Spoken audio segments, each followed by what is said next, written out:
जय हिंद, वंदे मातरम, जय श्री राम। साथियों में सुरेंद्र फौजी, सनातनी संत रिपोर्टर। साथियों, आप मुझे बयाना से देख रहे हो। मेरे साथ बयाना के वरिष्ठ पत्रकार राजीव झालानी जी हैं।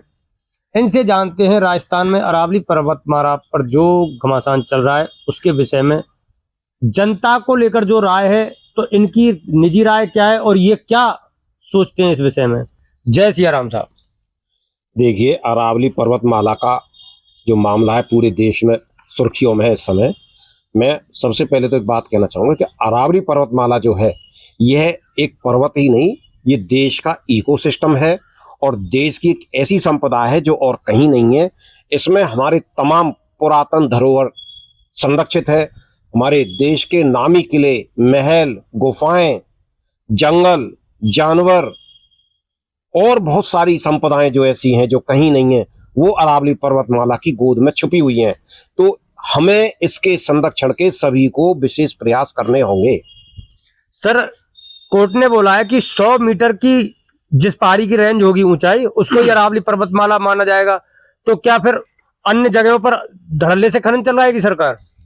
देखिए, सुप्रीम कोर्ट के निर्णय की जहां बात है तो आपको सरकार के बारे में सब जैसा जान रहे हैं, सरकार को जरा उंगली रखने की जगह मिलनी चाहिए। फिर रास्ता तो अपने आप बना लेते हैं, जिनमें नौकरशाह और सत्ता में बैठे लोगों को तो कोई समय ही नहीं लगता है, ना उनके सामने कोई अड़चनें आती हैं। पर मैं उससे पहले एक बात कहना चाहूंगा, सुप्रीम कोर्ट ने जो ऑर्डर दिया है, क्यों दिया? कौन गया सुप्रीम कोर्ट के पास ये ऑर्डर करवाने के लिए? क्या कोई किसी गांव के या आमजन गए, कोई नागरिक गए, किसान गए, या देश का कोई मतदाता गए, या देश के कोई वकील गए? आम वकील जो है, सरकार ही गई। क्यों गई सरकार? किसको लाभ पहुंचाना चाहती है सरकार? क्या साजिश है इसकी आड़ में? साजिश के तहत कौन सा रास्ता खोलना चाहते हैं ये? इसमें 100 पहाड़ी तो पहाड़ी है, अरावली तो अरावली है। इसमें 100 मीटर का, 200 मीटर का, 500 मीटर का, 10 मीटर का कोई सवाल ही नहीं होता। पहाड़ी तो पहाड़ी है। अब ये बताओ, अरावली पर्वतमाला के यदि मापदंड घोषित हो जाएंगे, तो जैसे बयाना क्षेत्र के अंदर कुछ ऊंचाइयों में कम है पहाड़ी और उनमें धड़ल्ले से खनन चल रहा है, तो वह सुगम रास्ता हो जाएगा खनन माफियाओं के लिए। बिल्कुल, खनन माफियाओं के लिए लूट करने का सुगम रास्ता हो जाएगा। और इस अवैध खनन में और इस लूट में केवल ये लोकल स्थानीय जो खनन माफिया हैं, इनके तो 10 पैसा भी हाथ नहीं पड़ता है। इसमें बहुत बड़े सफेद पोश, नौकरशाह, पूंजीपति, मुनाफाखोर शामिल हैं इस ग्रोह के अंदर, जो ये काम करते हैं अवैध खनन का बहुत बड़े पैमाने पर। मुझे आज एक सफेद पोश जो अभी एक बयान सोशल मीडिया पर देखने को मिल रहा था, सुनने को मिल रहा था, मुझे बड़ी हंसी आई। वो उनकी खुद की, यहाँ पहले अवैध खनन करते थे, अब सुना है वो लीगल करवा लिया उन्होंने अपना। पिछले दिनों जब राम मंदिर का मुद्दा चला था तो कुछ लीजें की गई थी लीगल रूप से, उन्होंने भी करवा लिया अपना। अब आप बताओ कि चलो लीगल अगर हो रहा है तो उसमें भी प्रकृति को नोचा जा रहा है, लेकिन लीगल के साथ इलीगल भी तो हो रहा है, उस पर क्या कहोगे आप? हाँ बिल्कुल, लीगल की आड़ में इलीगल हो रहा है। इससे खनन माफियाओं के लिए दोहरा फायदा होता है। बिल्कुल हो रहा है। और ये इलीगल जो खनन है, ये खनिज विभाग, पुलिस प्रशासन, रॉयल्टी, तमाम विभागों की गठजोड़ और मिलीभगत से हो रहा है, और इसमें सत्ता के लोग भी शामिल हो सकते हैं। सर, भरतपुर जिले के अंदर एक गांव है घाटोली, जहां पर पहले कभी पहाड़ हुआ करता था, आज वहां पहाड़ के नाम पर एक बेटी जगह बची है। बिल्कुल आपकी बात सही है। ऐसी बहुत सारी जगह हैं जहां पहाड़ों का अस्तित्व खत्म हो गया है, और आने वाले कुछ समय में ही और भी खत्म हो जाएगा।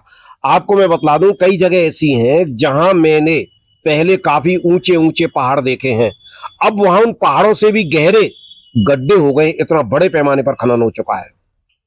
अब इस विषय में आपकी राय क्या है और क्या आप जनता इस विषय में क्या बोलेगी, फैसला आप, और क्या सरकार लेगी फैसला?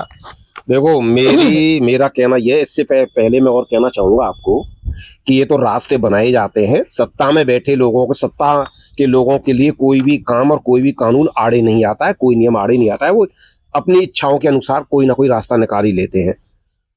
देश के उत्तरी भागों में, पूर्वी भागों में पहले भी इस तरह की पहाड़ियों की लीजें बड़े बड़े महापूंजीपतियों को, बड़े बड़े महाउद्योगपतियों को आवंटित, गुपचुप तरीके से आवंटित की गई हैं। हमें आशंका है कहीं यहां भी ऐसा ना हो। हालांकि सरकार के लोग तरह तरह की सफाई दे रहे हैं, मीडिया पर भी भ्रम फैलाने का आरोप लगा रहे हैं। अगर मीडिया भ्रम फैला रहा है तो सरकार को स्पष्ट रूप से पूरी स्थिति स्पष्ट करनी चाहिए इसमें, ताकि जनता में जो भ्रम अगर कोई फैला रहा है तो वो भी स्थिति स्पष्ट हो सके। अब रही ये बात, मैं सरकार से एक बात और आग्रह करना चाहूंगा कि सरकार को भी और सुप्रीम कोर्ट को भी इस फैसले पर पुनर्विचार करना चाहिए। अगर नहीं है तो सरकार फिर से सुप्रीम कोर्ट में जाए, इस फैसले को रद्द करवाए। हम वो सरकार कहती है इसमें थोड़ा सा हिस्सा जाएगा, इतना जाएगा, ये हिस्सा जाएगा, क्यों जाएगा? वो भी तो अरावली पर्वत है, उसकी आड़ में बगल वाले को खोदते हैं। फिर उनको तो रास्ता मिलना चाहिए एक बार, फिर तो वो इधर उधर सब जगह करने लग जाते हैं अतिक्रमण करके, और फिर वही खुदाई करते हैं। तो इस बात की भी क्या श्योरिटी है? जो सरकार जो कह रही है ऐसा ही होगा। पर फिर भी मैं ये कहना चाहूंगा कि आज सरकार जैसे अरावली को लेकर जो सफाई दे रही है और जो बात कह रही है, भगवान करे यह स्थिति कायम रहे, उनकी बात का, उनके जो जिस तरह से जनता से जो कही जा रही है उसका अक्षर से पालन हो और सही तरीके से पालन हो। उसमें कोई जरा सी भी ऊंच नीच होगी तो अरबों खरबों के भी घालमेल खनन माफिया कर जाते हैं।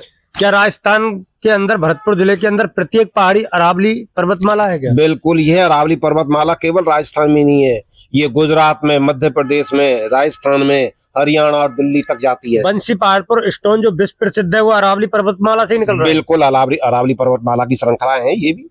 आपकी इसमें निजी राय क्या है? मेरी इसमें निजी राय है कि मैं सभी राजनीतिक दलों के लोगों से और नेताओं से एक आग्रह करना चाहूंगा, और सभी जो समाज सेवी के नाम पर जो उछल कूद करते रहते हैं, दिखावा करते रहते हैं, उनसे भी मैं आग्रह करना चाहूंगा कि वह अपनी आने वाली पीढ़ियों के हित में, इस देश के हित में, इस राजस्थान के हित में दलगत राजनीति को छोड़कर और सोशल मीडिया के माध्यम से जो समाज सेवा के नाम पर जो दिखावा करते हो वो एक अलग बात है, चलो उसको छोड़कर इसके अरावली को बचाने के लिए सबको आगे आने की जरूरत है। छोड़िए दलगत राजनीति और छोड़िए दिखावेबाजी का ड्रामा। अगर आप अपना भविष्य सुरक्षित चाहते हो, अपनी आने वाली पीढ़ी का भविष्य सुरक्षित चाहते हो, तो अरावली को बचाने के लिए सबको आगे आना होगा, तभी अरावली को हम बचा पाएंगे। तो साथियों, विश्व की सबसे प्राचीन पहाड़ी अरावली पर्वतमाला के विषय में आपकी क्या राय है? कमेंट करके अवश्य बताएं।